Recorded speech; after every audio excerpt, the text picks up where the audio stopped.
Hi everyone, welcome back to my channel. This is Josie's Point of View, where we focus on human interest stories from the Carolinas and beyond. Today's Thursday, and it's January the 30th, 2025. Thank you so much for tuning in. If you're new to my channel, I want to thank you so much for stopping by. I hope you find the information here to be informative.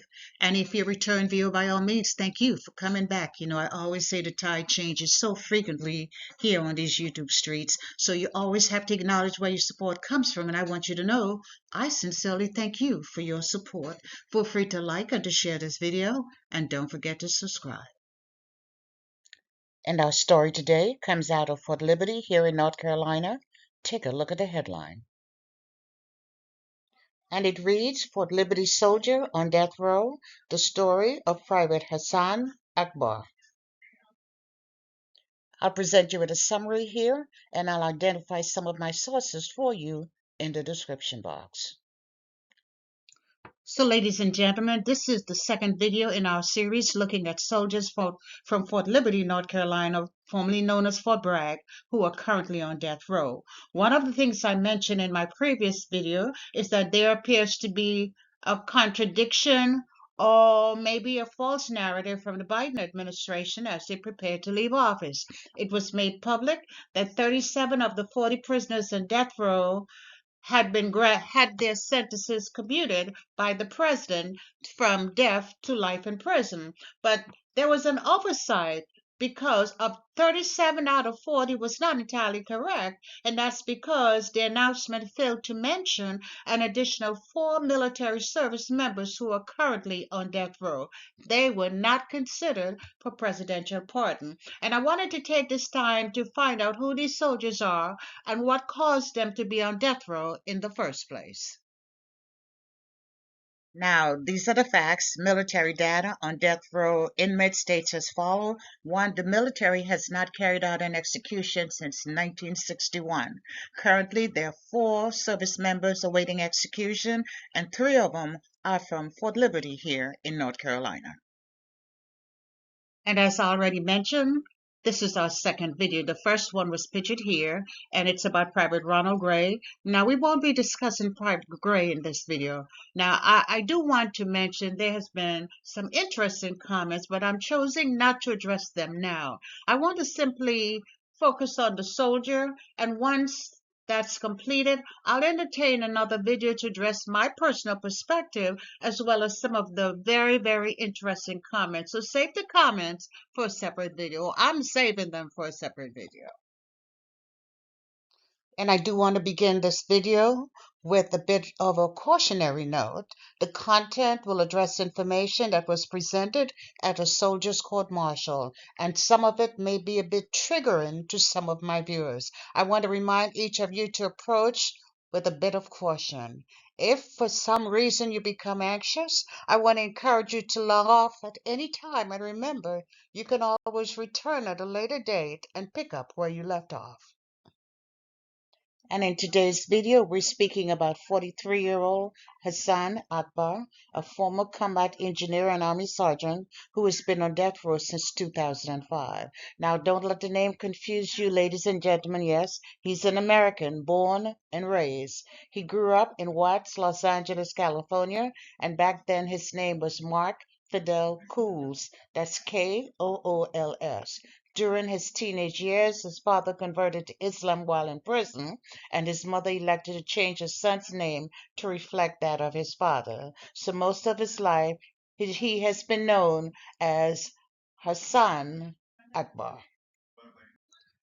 Now, our story begins with the 101st Airborne Division, and to be more specific, it was the 326th Engineering Battalion of the 101st Airborne Division, and now we're in March of 2003. The country is the country of Kuwait.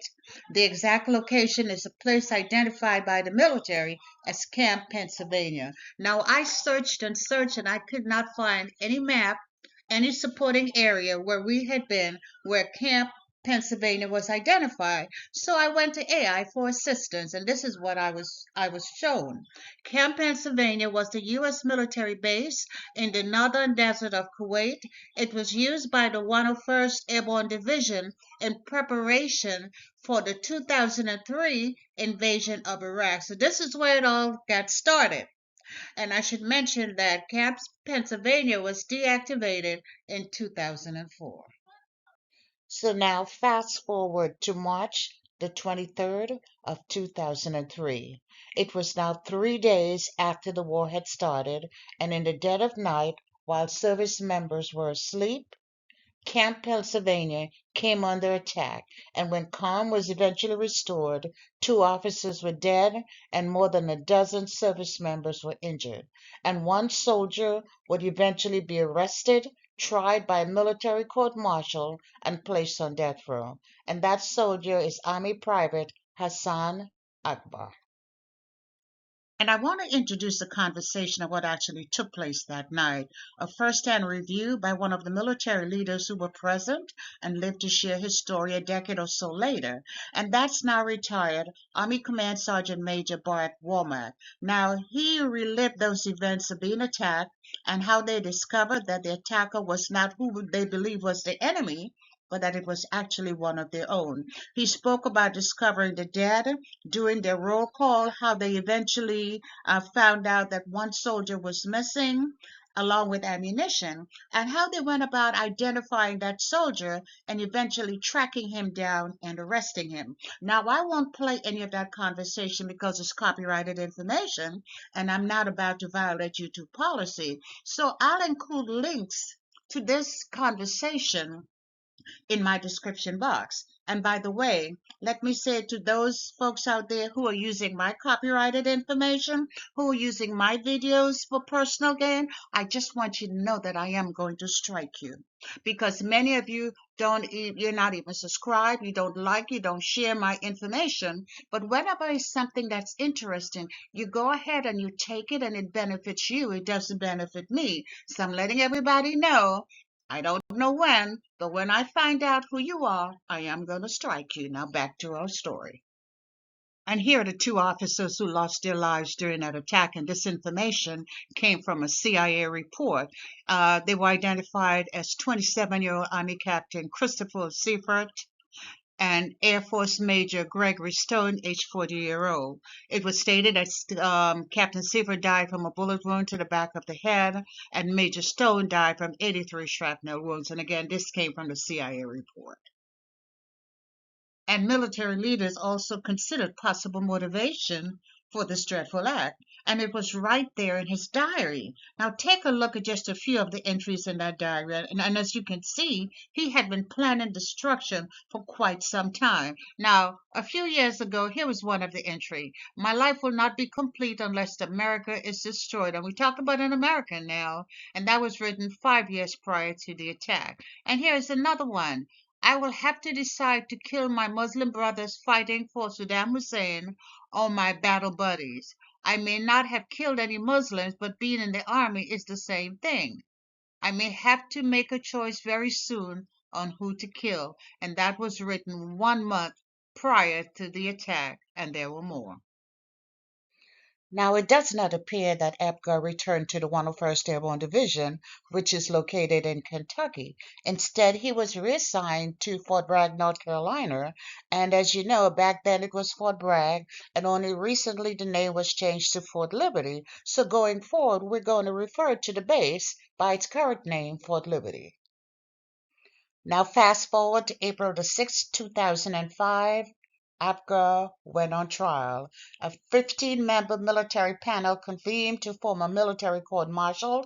The members consisted of 9 officers ranging in ranks from major to colonel and 6 senior non-commissioned officers. There were 13 men and 2 women. Apgar was charged with 3 counts of attempted premeditated murder and 2 counts of premeditated murder. And he was the first American soldier since the Vietnam era to be prosecuted on charges of murdering a fellow soldier during wartime. Here are some of the facts that were presented at that court-martial. The attack occurred at approximately 1:30 a.m. Apgar shut off the generator that was providing the light source for the base, and we're talking about Camp Pennsylvania. So there was complete darkness. He then tossed grenades which he had stolen from an MV earlier in the day. He tossed them into tents where officers were either asleep or preparing for bed. They say he yelled the words, "We are under attack," and then he opened fire with an M4 automatic rifle when the men ran outside into the darkness. And as a result, 2 officers were killed and 14 other service members were injured. Prosecutors presented Apgar's journal entries into the courtroom in order to help the panel members visualize Apgar's level of premeditation. It was shown that he hated Americans, he hated the military, and he had been plotting an attack for quite some time, all fueled by extreme religious views. Prosecutors say Apgar launched the attack on his camp just a few days before the soldiers were to move into Iraq because he was concerned that U.S. would be killing Muslims in the Iraq War. And on the other hand, Apgar attorneys presented him as a man with a history of mental illness who had struggled to find his way in the midst of constant abuse and mental attacks from those around him, including some in the military. They told the panel that Akbar had been diagnosed with a mental illness from around the age of 14, and this was triggered after his stepfather sexually assaulted his young sister. His mental illness grew worse as the years progressed, and he became paranoid, and his behavior was often irrational. Now, there was never denial of the attack, but the lawyers claimed it was triggered by the paranoia Abdul experienced, just knowing that other Muslims would be killed. Reports say there were several witnesses called during this court-martial, but very few were from the Apgar's defense team, and there were none from Apgar's family and friends. Now, his former supervisor advised the court that Akbar had recently been punished for insubordination, and as part of that punishment, he had been told he would not be joining his unit as they pushed into Iraq. Now, those leaders believed that Akbar's actions were tied to resentment and revenge. Keep in mind, he was also documenting mistreatment from other military personnel. But around that time, around the time that he had been reprimanded, there was a corresponding documentation, another entry in his diary. And here it is right here. The date was February the 4th, 2003. I suppose they want to punk me or just humiliate me. Perhaps they feel that I will not do anything about that. They're right about that. I am not going to do anything as long as I stay here. But as soon as I am in Iraq, I am going to try and kill as many of them as possible. And again, the date of this entry was February the 4th, and the date of the incident was March the 23rd. And there was more drama in the courtroom that could have resulted in Akbar being killed. It was reported that during the court-martial, Akbar smuggled a sharp object out of the conference room. They said he asked the military police guarding him to remove his handcuffs so that he could use the bathroom. And once the handcuffs were removed, Akbar stabbed the MP in the shoulder and the neck before he was wrestled to the ground by another MP. Now, the judge did not allow this information to be introduced during the sentencing phase of the trial. Now, the evidence presented during this court-martial was just too compelling to ignore. And keep in mind, there was never a denial, was just a justification. And in that courtroom on that day in April of 2005, the men and women serving on that court-martial took approximately 2 hours for deliberation before returning a verdict of guilty. They found Hasan Akbar guilty of murder and premeditated murder as charged, and then it was on to the sentencing phase. And the sentencing option for consideration were life without the possibility of parole or being put to death. Reports state that Akbar did address the court. They said he gave a very brief but barely audible apology to the court. Reports says he gave an unsworn statement that could not be cross-examined. They said when he spoke for less than a minute, and his voice was so low even the prosecutors had difficulty hearing him. And in that speech, he said, I want to apologize for the attack that occurred. I felt that my life was in jeopardy and I had no other options. I want to ask you for forgiveness. And shortly thereafter, the board members delivered their decision to the judge. Report states that Akbar stood as he was flanked by his attorneys on both sides as the judge read the sentence. And what he read was no surprise to anyone in that courtroom or to anyone who had followed the case. The sentence was death, forfeiture of all pay and allowances, reduction in rank to private, and a dishonorable discharge. No one was really surprised. And as required by law for any death penalty case, Akbar and his team filed several appeals, beginning with the Army Court of Appeals in 2012 and then the United States Court of Criminal Appeals. And in both cases, the sentence of death was upheld. I found it interesting that in the Court of Appeals, the vote was 3-2, suggesting there was some doubt among the judges as to whether he did have a fair trial.